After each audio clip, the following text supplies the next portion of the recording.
بسم اللہ الرحمن الرحیم۔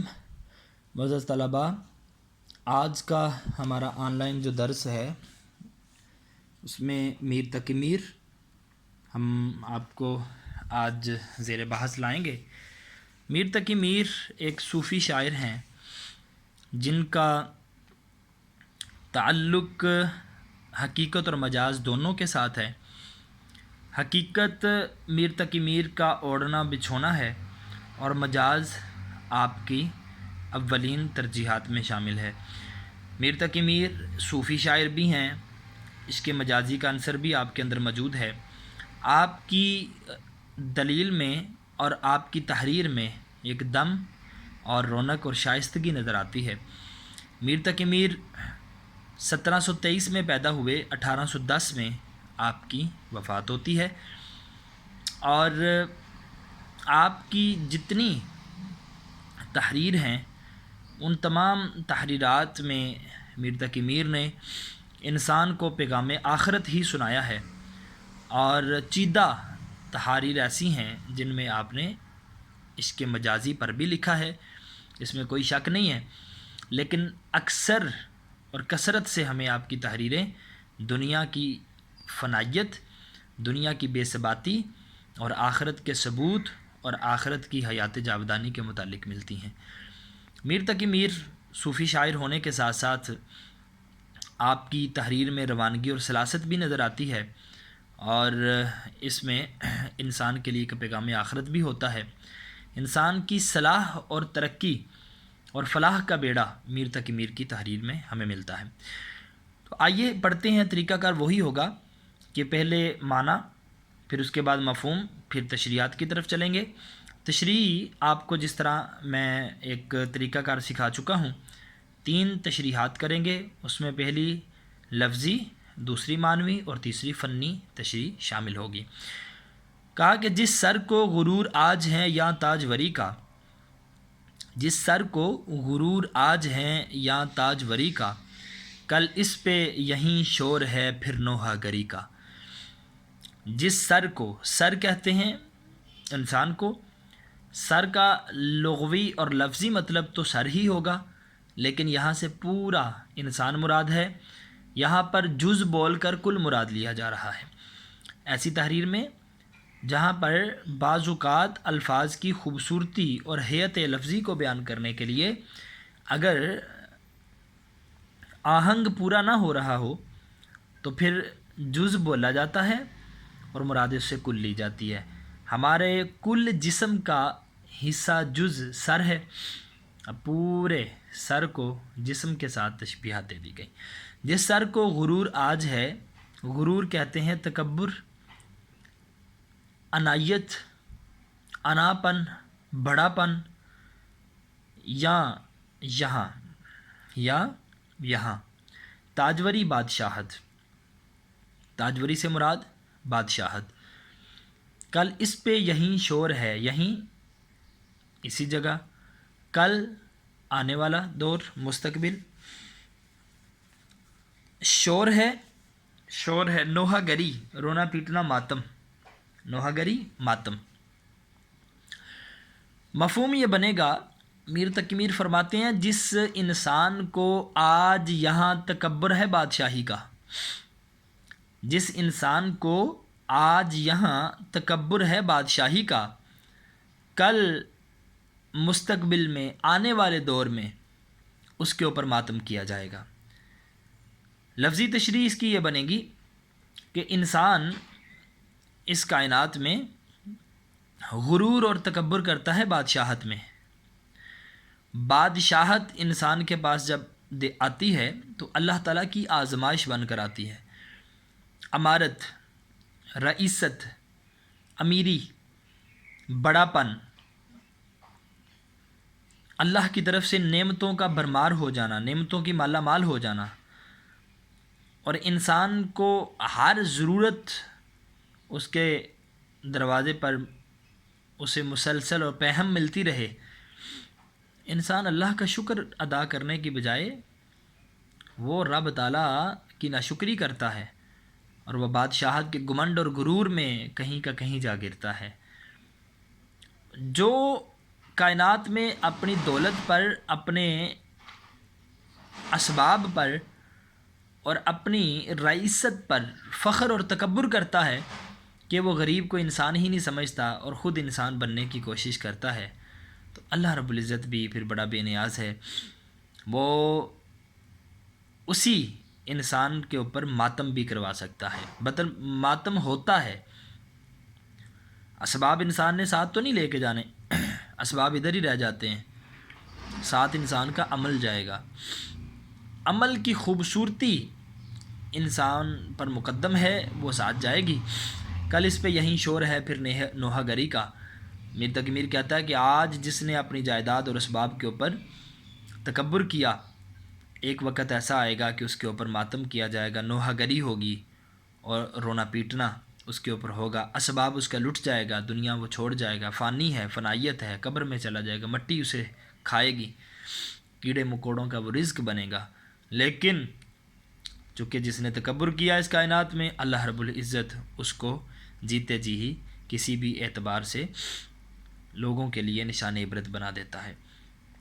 لفظی مانوی تشریح کی یوں بنے گی کہ یہ کائنات بے ثباتی ہے، کائنات بے ثباتی ہے، اس کے اندر ثبوت نہیں ہے، اس کے اندر ٹھہراؤ نہیں ہے، یہ مسکن نہیں ہے، یہ ہمیشگی والی دنیا نہیں ہے۔ یہاں پر آپ نے کائنات میں اپنا بوریا بستر ہمیشہ کے لیے نہیں لگایا، یہ حیات جاودانی نہیں ہے، اس میں کوئی ایسا جام نہیں ہے جو انسان کے سانحوں کو، انسان کے سانسوں کو قید کر لے، مقید کر لے اور کبھی انسان کو مرنے نہ دے۔ کل نفس ذائقۃ الموت کا پیغام اللہ نے سنایا ہے۔ تو کائنات جو بے ثباتی ہے، اس کے بے ثبات ہونے کا دعویٰ میر تقی میر جو ہے وہ اپنی غزل کے ابتدائیے میں کرتا ہے، اور مانوی طور پر وہ آپ کو سمجھانا چاہتا ہے کہ بھائی دیکھو، کائنات کا رزق، کائنات کی مال و دولت، رئیست امارت یہ ہمیشہ کے لیے نہیں ہے، یہ اللہ کی طرف سے امانت ہے اور اس نے چھین لینی ہے، اور جب اس نے چھین لی پھر صرف رونا پیٹنا رہ جائے گا، پھر رشتہ دار رہ جائیں گے، جو تم کما کے گئے ہو وہ آپ کے رشتہ دار کھائیں گے بیٹھ کر، آپ کے گھر والے کھائیں گے بیٹھ کر، اور آپ اس کا حساب قبر میں دے رہے ہوں گے۔ مانوی طور پر میر تقی میر نے آپ کو یہ سمجھایا۔ فنی تشریح میں دیکھیے گا بیٹا، اس میں یا تاجوری کا پہلا مصرع، تاجوری کا، جس سر کو غرور آج ہے یا تاجوری کا، تاجوری کے اوپر زور دے رہا ہوں، کیوں؟ ایک ردیف ہوتا ہے اور ایک ہوتا ہے قافیہ۔ میں نے کہا تھا کسی بھی نظم یا غزل کا پہلا شعر جس کے دونوں مصروں میں ردیف اور قافیہ استعمال کیے گئے ہوں، یا صرف قافیہ ہی استعمال کیا گیا ہو دونوں مصروں میں، تو وہ مطلع ہوتا ہے۔ یہاں پر بیٹا تاجوری اور دوسرے مصرے میں نوحہ گری، پہلے مصرے میں تاجوری، دوسرے مصرے میں نوحہ گری، یہ دونوں قافیہ ہیں، کا اور کا ردیف ہے، گویا یہ دلیل ثابت ہو گئی کہ یہ مطلع ہے۔ میں امید کرتا ہوں تمام طلباء کو یہ مختصر سی تشریح سمجھ لگی ہے۔ میرا انداز مختصر والا تو نہیں ہے، میں تو چاہتا ہوں کہ بچے کو بڑی تفصیل سے پڑھایا جائے، لیکن بیٹا ہم نے اسباق بھی اپنے اختتام پذیر کرنے ہیں، تو اس اعتبار سے یہ پہلا شعر تمام بچوں کی نظر تھا۔ آفاق کی منزل سے گیا کون سلامت، آفاق کی منزل سے گیا کون سلامت، اسباب لٹا راہ میں یا ہر سفری کا۔ آفاق کی منزل سے گیا کون سلامت، اسباب لٹا راہ میں یا ہر سفری کا۔ آفاق کی منزل، آفاق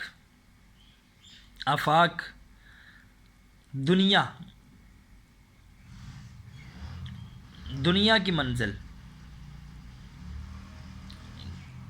اب یہاں پر آفاق جو ہے یہ افق کو بھی کہا جاتا ہے، افق کہتے ہیں آسمان کو، سمجھیے گا اس بات کو، آفاق یہ جمع ہے افق کی، اور افق کا مطلب ہوتا ہے آسمان، لیکن چونکہ آسمان لفظی طور پر اس کا معنی ہم نہیں لے سکتے، یہ لفظ دنیا کی منزل کے لیے بولا جائے، آفاق کی منزل سے، آفاق تو آسمان کو کہا جاتا ہے، لیکن یہاں پر بنیادی طور پر انسان کا جو مسکن اور ٹھکانہ ہے وہ تو دنیا ہے، تو دنیا کی منزل سے گیا کون سلامت۔ دنیا کی منزل سے گیا کون سلامت، اسباب لٹا راہ میں، اسباب معلومتا، اسباب معلومتا، یا ہر سفری کا، سفری یہاں سے مراد یہاں سفری مسافر، دنیا کی منزل سے گیا کون سلامت بنے کا معنی یہ معلومتا لٹ گیا اس کا سفر میں۔ دوبارہ سنیے، دنیا کی منزل سے کون سلامت گیا ہے، دنیا کی منزل سے کون سلامت گیا ہے، یہاں ہر مسافر کا ساز و سامان لٹ گیا۔ بیٹا یہ اس کا مفہوم تھا، میں دوبارہ مفہوم بول رہا ہوں، دنیا کی منزل سے کون سلامت گیا، یہاں ہر شخص کا، ہر مسافر کا ساز و سامان لٹ گیا ہے۔ بیٹا دراصل میر تقی میر کا میں نے آپ کو بتایا کہ یہ صوفی شاعر ہیں، ان کی شاعری کے اندر جو آہنگ ہے وہ ہمیں آخرت کا ملتا ہے، اور لفظی تشریح ہم اس کی یوں کر سکیں گے، آفاق کی منزل سے، آفاق کہتے دنیا، دنیا، منزل ٹھکانہ، سلامت سلامتی۔ میر تقی میر کہتے ہیں کہ دنیا جو انسان کا مسکن ہے، انسان کا اوڑھنا بچھونا ہے، انسان کا ٹھکانہ ہے، یہاں سے کون سلامت گیا ہے، کسی انسان کو سلامتی نہیں ملی، کوئی شخص دعویٰ نہیں کر سکتا کہ وہ اپنا مال و متاع، اپنا سب کچھ اپنے ساتھ لے گیا، اپنا سب کچھ اپنے ساتھ لے گیا۔ آفاق دنیا، تو دنیا ایک ایسی دھوکے دہی چیز ہے جو انسان کو تکبر اور غرور اور گھمنڈ میں آنے کے بعد اس کو اس کی اصلیت دکھا دیتی ہے۔ دنیا انسان کو اس کی حالت اصلیہ، اس کی حیت اصلیہ دکھا دیتی ہے، دنیا انسان کو اس کی اوقات دکھا دیتی ہے۔ جس مال پہ وہ اتراتا پھرتا ہے وہ مال انسان سے جو ہے وہ بسم کر لیا جاتا ہے، ختم کر دیا جاتا ہے۔ ہر مسافر اپنا ساز و سامان یہاں پر لٹا کر اپنی آخرت کی راہ میں چل بستا ہے۔ تو کائنات میں کوئی چیز ایسی نہیں ہے جس کو مسکن ہمیشہ کے لیے ملا ہے، ہر چیز اللہ تعالیٰ کی امانت ہے، اس نے وہ لے لینی ہے ہم سے۔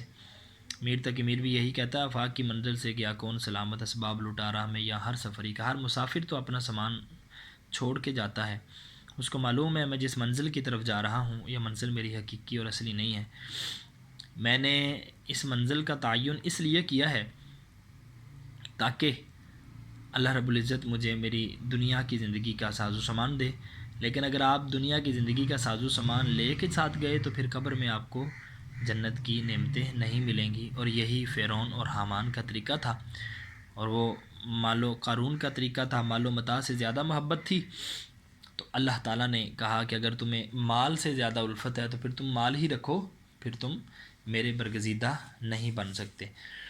معنوی طور پر یہی ہے بیٹا اس میں کہ پیغام آخرت ہے، پیغام آخرت یہ ہے کہ اسباب لٹا راہ میں یا ہر سفری کا، راہ سے مراد قبر کی راہ ہے، آخرت کی راہ ہے۔ آفاق کی منزل سے گیا کون سلامت، سلامتی کدھر کی سلامتی، کہاں گیا، کہاں، اس سے مراد یہ ہے کہ یہ آخرت میں جانے کی بات کی جا رہی ہے، مرنے کے بعد کی بات کی جا رہی ہے، مرنے کے بعد قبر میں لیٹنے کی بات کی جا رہی ہے، اور مسافر سے مراد انسان ہے، اسباب سے مراد مال و متاع ہے جسے وہ ساری زندگی اکٹھا کرتا ہے، اپنی اولاد کے لیے، اپنے رشتہ داروں کے لیے وہ کماتا ہے، لیکن اسے رشتہ داروں اور اولاد کے لیے وہ کمائی اگر اس نے حرام کی کمائی ہو تو پھر وہ پیچھے عیش و عشرت کرتے ہیں، لیکن قبر میں جا کے جو میت ہے وہ اس کا جواب دے رہی ہوتی ہے۔ فنی طور پر ہم اس شعر کی تشریح یوں کر سکتے ہیں کہ اسباب لٹا راہ میں یا ہر سفری، اوپر لفظ تھا نوحہ گری، نیچے ہے سفری، سفری اور نوحہ گری یہ دونوں قافیہ ہوں گے، کا ردیف ہوگا، اور فنی اعتبار سے ہم دیکھیں گے کہ اس شعر کا پچھلے شعر کے ساتھ کیا تعلق ہے۔ تو یہ شعر بھی بیٹا پچھلے شعر کے ہم معنی ہی ہے، پچھلے شعر میں بھی میر تقی میر نے آخرت ہی کی بات کی تھی اور انسان کے اسباب کے لٹ جانے کی بات کی تھی، اور اس نے کہا تھا کہ جب انسان غرور اور تکبر کرتا ہے بادشاہت پر تو اللہ تعالیٰ اس غرور اور تکبر کی وجہ سے اس کے مرنے کے بعد نوحہ گری جاری کر دیتا ہے اس کے اوپر. اور دوسرا شعر بھی مفہوم کے اعتبار سے تو پچھلے شعر کے ساتھ ملتا ہے، لیکن ایک وجہ سے نہیں بھی ملتا، وہ یہ ہے کہ اوپر بادشاہت کی بات ہے اور نیچے مال و متاع کی بات ہے، لیکن بادشاہت اور مال و متاع یہ دونوں ہم پلہ اور ہم سایہ چیزیں ہیں. تیسرا شعر ہم پڑھتے ہیں. ہر زخم جگر داور محشر سے ہمارا، ہر زخم جگر داور محشر سے ہمارا، انصاف طلب ہے تیری بیداد گری کا. ہر زخم جگر داور محشر سے ہمارا، ہر زخم جگر داور محشر سے ہمارا، انصاف طلب ہے تیری بیداد گری کا. زخم جگر، جگر کا زخم، دل کا زخم، زخم جگر دل کا زخم. یہاں پر بھی جگر، یہاں اس نے عضو مراد لیا ہے لیکن مراد اس سے دل ہے. زخم جگر دل کا زخم، داور محشر، محشر کے دن اکٹھا کرنے والی ذات، محشر کے دن لوگوں کو اکٹھا کرنے والی ذات. داور محشر، محشر کے دن لوگوں کو اکٹھا کرنے والی ذات. ہر زخم جگر داور محشر سے ہمارا. محشر، محشر سے مراد ہے انسانوں کے اکٹھا ہونے کی جگہ. محشر اس میں ظرف ہے. داور اکٹھا کرنے والا اس میں فاعل ہے. ہر زخم جگر داور محشر سے ہمارا، انصاف طلب ہے، انصاف طلب ہے، انصاف مانگنے والا ہے، انصاف طلب ہے، انصاف مانگنے والا ہے تیری بیداد گری کا. بیداد گری، بیداد گری کا مطلب ہوتا ہے بے داد، بے داد. الفاظ بنائیے، بے داد، بے داد. جب بھی کسی لفظ کے ساتھ لفظ بے لگاتے ہیں تو وہ منفی کا معنی دیتا ہے. داد کا مطلب ہوتا ہے کسی کو اچھائی کی طرف ابھارنا، داد دینا. بے داد گری، بے داد گری کا معنی ہوگا کہ کسی کی طرف توجہ نہ دینا. اس کو ہم عام لفظوں میں بے وفائی کہہ سکتے ہیں، عام لفظوں میں ہم اس کو بے وفائی کہہ سکتے ہیں. بے داد گری، کسی کو اپنے ہم پلہ نہ سمجھنا، ہم سایہ نہ سمجھنا، کسی پر توجہ نہ دینا، کسی کی طرف الفت نہ رکھنا. دوبارہ سنیے. ہر زخم جگر داور محشر سے ہمارا، ہمارے دل کا ہر زخم محشر کے دن لوگوں کو اکٹھا کرنے والے کے سامنے، یعنی اللہ کی ذات کے سامنے. مراد اس سے کیا ہوگا؟ اللہ کی ذات کے سامنے. ہر زخم جگر داور محشر سے ہمارا، ہمارے دل کا ہر زخم محشر کے دن لوگوں کو اکٹھا کرنے والے ذات کے سامنے انصاف مانگے گا. کس بات کا انصاف مانگے گا؟ تیری بیداد گری کا، تیری بے وفائیوں کا، تیری بے وفائیوں کا انصاف مانگے گا. دوبارہ سنیے مفہوم. ہمارے دل کا ہر زخم قیامت کے دن اللہ کی بارگاہ میں تیری بے وفائیوں کے متعلق انصاف مانگے گا. اب یہاں پر لفظی طور پر اگر ہم بات کریں تو لفظاً میر تقی میر لفظوں کے تیر چلاتا ہوا اپنے محبوب کو بے وفا ثابت کرتا ہے. کہتا میرے دل پر جو زخم لگے ہیں تیری لا تعلقی کی وجہ سے، تیری بے وفائی کی وجہ سے، میرے دل کے زخم قیامت کے دن داور محشر کے سامنے، اللہ تعالیٰ کی ذات کے سامنے انصاف طلب کریں گے کہ رب العالمین یہ شخص میرے جسم کا مالک بن چکا تھا مجازی طور پر. حقیقی تو اللہ کی ذات ہے، مجازی مالک. اس نے میرے جسم پر قبضہ حاصل کر لیا تھا، لیکن اس کی گفتگو، اس کے نکلنے والے منہ سے الفاظ میرے دل کو چھنی کرتے تھے، اور میرے ساتھ اس نے تعلقات اپنے اس طرح سے نہیں رکھے جس کا میں خواہش مند تھا. گویا اس کی دوریاں، اس کی بے وفائیاں، اس کے للچائے پن اور اس کی قطع تعلقیاں مجھے اس قدر زیادہ تکلیف دیتی تھیں کہ میرا دل اس سے زخمی ہوتا. تو گویا میں موت بھی اسی کے دکھ کی وجہ سے مرا کہ میرا محبوب مجھ سے ناراض ہے، راضی نہیں ہے، بے وفائی میں ہے. تو دراصل جب کسی کا محبوب اس قدر زیادہ بے وفا ہو تو دل پر جو چوٹ لگتی ہے، جو ضرب لگتی ہے، وہ انسان کو یقیناً تکلیف دیتی ہے. اور تکلیف کے ساتھ ساتھ جو محبوب ہوتا ہے، جو محب ہوتا ہے، جو محبت کرنے والا عاشق ہوتا ہے، وہ پھر ایک وقت ایسا آتا ہے کہ وہ کہتا ہے کہ میں تم سے تمہاری ان بے وفائیوں کا بدلہ لوں گا. تو وہ جب کچھ بھی نہیں کر سکتا نا تو پھر اس نے یہ دھمکی دے دی کہ اللہ کی ذات کے سامنے قیامت کے دن میں اپنے دل کے زخم دکھا کر میں انصاف مانگوں کہ رب العالمین اب جس طرح اس نے مجھے تکلیف دی تھی جو ہے وہ میں بھی اس کے سامنے ان کا انصاف طلب کرتا ہوں۔ اب یہاں پر ایک بات بڑی قابل غور ہے کہ دل پر زخم لگا کیوں؟ دل پر زخم اس لیے لگا کہ محبوب بے وفا ہے۔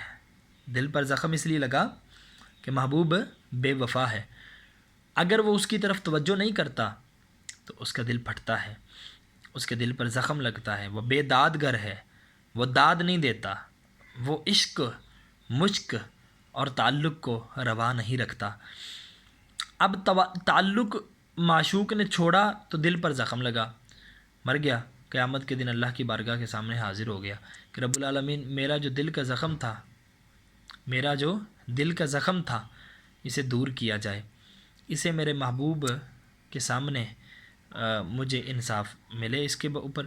تو اللہ رب العزت پوچھیں گے کہ بتاؤ بھی انصاف تمہیں کیسا چاہیے؟ وہ کہے گا کہ جس طرح اس نے مجھ سے آنکھیں چرائی تھیں، میرے دل پر زخم لگا تھا، آج روز محشر ایک مرتبہ یہ میری طرف دیکھ لے، میرے دل کا زخم دور ہو جائے گا۔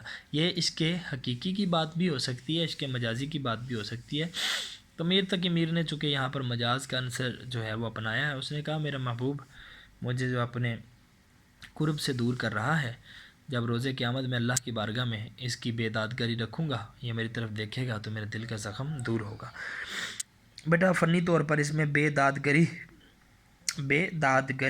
یہ کافیہ ہوگا اور کا اس کا ردیف ہوگا، اور یہ شعر بھی بہت ہی خوبصورت ہے، اور اس میں جو تعلق ہے پچھلے شعر کے ساتھ فنی اعتبار سے وہ کوئی مفہوم میں نہیں ملتا۔ لے سانس بھی آہستہ کہ نازک ہے بہت کام، لے سانس بھی آہستہ کہ نازک ہے بہت کام، آفاق کی اس کارگہ شیشہ گری کا۔ لے سانس بھی آہستہ کہ نازک ہے بہت کام، آفاق کی اس کارگہ شیشہ گری کا۔ جی پہلے مصرعے میں تو کوئی اتنا مشکل لفظ نہیں ہے، دوسرے میں آفاق کی اس کارگہ، کارگہ کہتے ہیں کارگہ کارخانہ، شیشہ گری شیشہ بنانے والا کارخانہ، شیشہ گری شیشہ بنانے والا کارخانہ، کارگاہ کارخانہ۔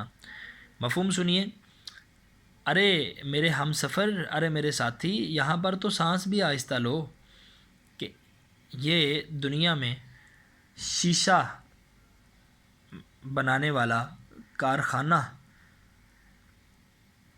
اس کا آپ مفہوم یوں زیادہ آسان کر سکتے ہیں کہ محبوب کی بارگاہ میں سانس بھی آہستہ لو، جس طرح شیشہ بنانے والے کارخانے میں سانس نہیں لیا جاتا۔ دوبارہ سنیے، محبوب کی بارگاہ میں سانس بھی آہستہ لو کہ جس طرح شیشہ بنانے والے کارخانے میں سانس نہیں لیا جاتا۔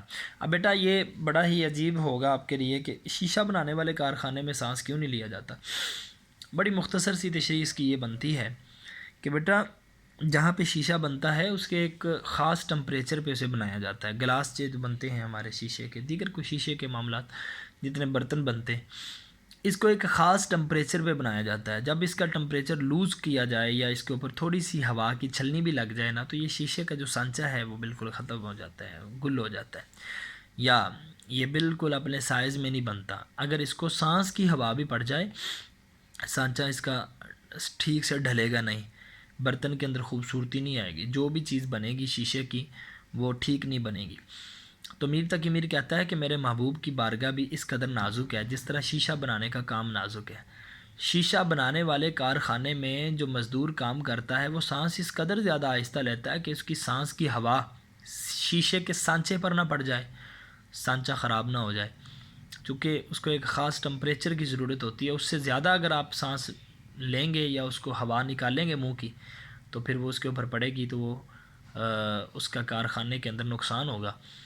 شیشہ چونکہ نازک ہے اور وہ ڈھل جاتا ہے جلدی، اسی طرح ہی میر تقی میر کہتا ہے میرے محبوب کی بارگاہ بھی بڑی نازک ہے۔ یہاں پر آ کے اگر آپ نے اونچی آواز میں بات کی یا تیز سانسوں کی گولیاں چلائیں تو میرا محبوب شیشے کی مثل نازک ہے، وہ کہیں ٹوٹ نہ جائے۔